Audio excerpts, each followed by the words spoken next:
Welcome to Second Take, the show that focuses on the issues behind the news. The National Planning Commission has released its National Development Plan for 2030, in which a number of energy-related issues were canvassed. Terence Creamer joins me to discuss some of the highlights. Terence, welcome to Second Take. There's a strong emphasis in the report on integrating more gas into South Africa's electricity mix. Can you tell us more? Well, South Africa is in a bit of an unfortunate position in the world where everyone else is going for gas in a big way. They talk about the golden age of gas. You see what's happening in the US around frack gas and the prices that have come down. And we really don't have a lot of gas in our energy mix. So the National Planning Commission brought out its National Development Plan 2030 this week. And they basically said that we need to really try and see if we can't integrate more gas into our energy mix. There's definitely gas in Mozambique, as we know, and we already import some of that through Sasol, which gets used some power generation in Sasol, and there's some more to come in Sasolburg. Secunda is already producing some power, but most of it really goes into industrial uses and the conversion into liquid fuels, that process, and also chemicals. And then we've got gas reserves that we know in Namibia, at Kudu. And then obviously there's moss gas, which is built on gas, and we convert that again into liquid fuel. So it's not really part of our electricity mix as such. And there's a feeling that, we have to try and get into this gas area in a lot stronger way. And there's an emphasis on trying to explore and develop offshore. That's a key thing. Thrust say, let's do some more exploration and development. Let's look at those offshore gas import opportunities, either in the form of building new pipelines, as we have on the East Coast, or allowing these PPAs to develop so that countries can start importing, we can start importing electricity from countries producing electricity from gas. And then the contentious issue of shale gas, saying, if we do have these very large reserves of shale gas in the Karoo Basin, we really should look at exploring and seeing what they are, and we should then weigh the environmental and economic benefits of exploiting that shale gas for electricity relative to the coal dominance that we have and the costs associated, environmental as well as economic, and versus as well as a big nuclear program. So it's a very much a go for gas plan. The report also warns that government and Eskom should move cautiously on the restriction of coal exports. Yes, this is a point that's come up around Eskom worrying about security of domestic supply for coal. Now, we're a very coal-heavy utility. 90% of our power comes from coal. Actually, 70-something% of our energy comes from coal because we have the conversion to liquid fuels. So we're a very coal-heavy country. And there's this view that environmentally it's a problem because of the climate change factor, as well as the whole area of coal mining is seen as a dirty business. There's issues around water, etc.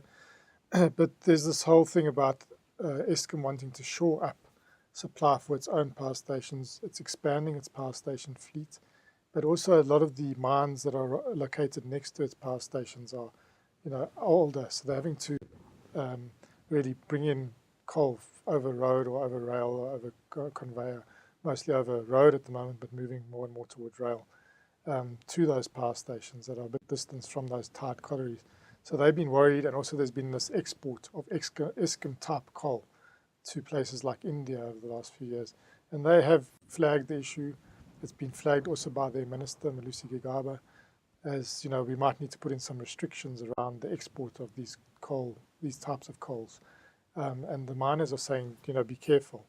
And the National Development Plan also says, be careful, if you restrict this, we need these multi-product mines, so mines that are not just providing coals for Eskom and keeping those at an affordable rate, which are usually low-quality coals, but also allowing these companies to export, because if they don't export, they're not going to invest.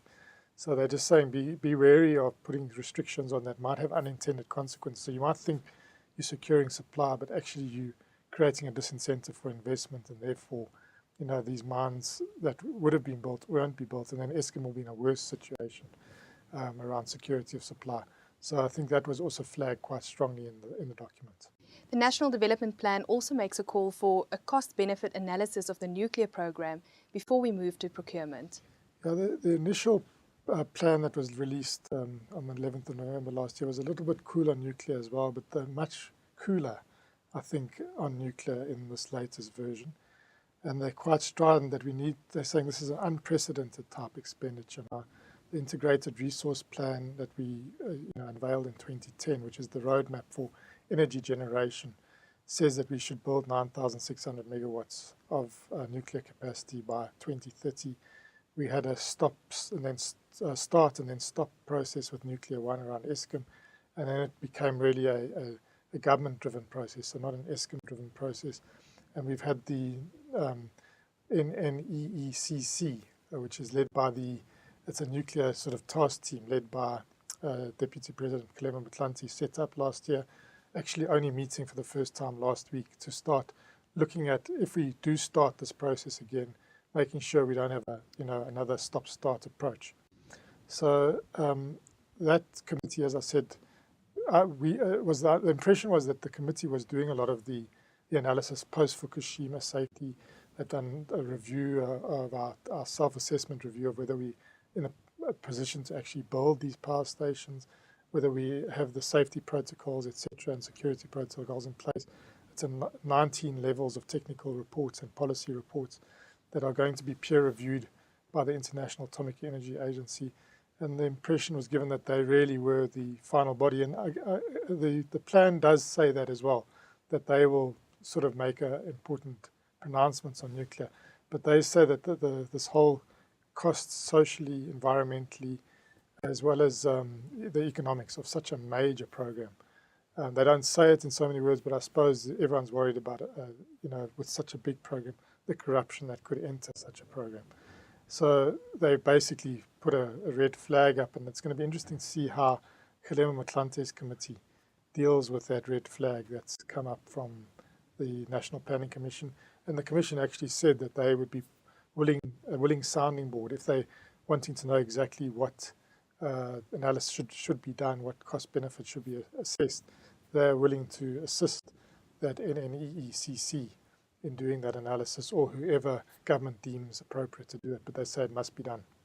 Finally, Terence, there were also some renewable energy developments this week, which is aligned with a plan for greater use of clean energy. Yes, the National Development Plan again emphasizes, as it did earlier in the earlier draft, that renewable energy and clean energy, we should embrace those technologies, and we should try and become a manufacturer of some of the components and some of the solutions in green energy. And basically this week, there's been some uncertainty around the renewable energy procurement process that's currently underway for 3,725 megawatts.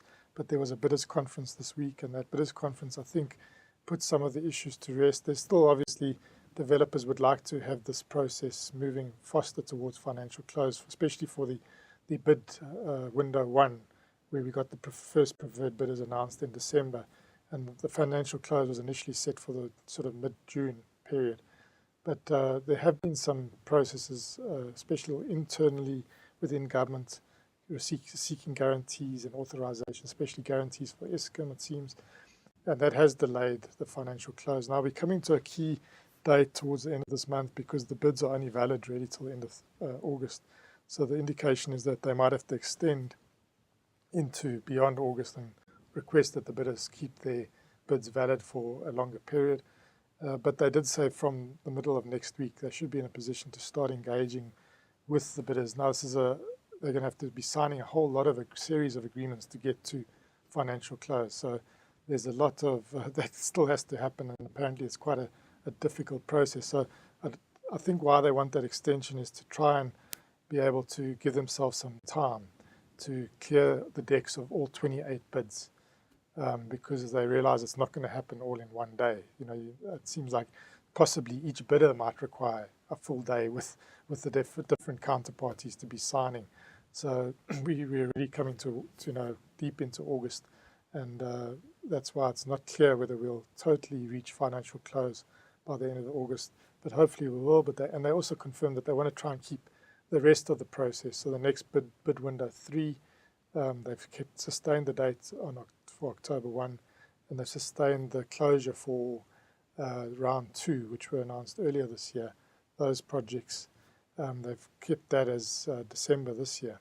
So they're saying basically there were some issues that had to be dealt with, and now that they dealt with, the next subsequent rounds shouldn't have to deal with them again. So we should be able to have a much smoother process.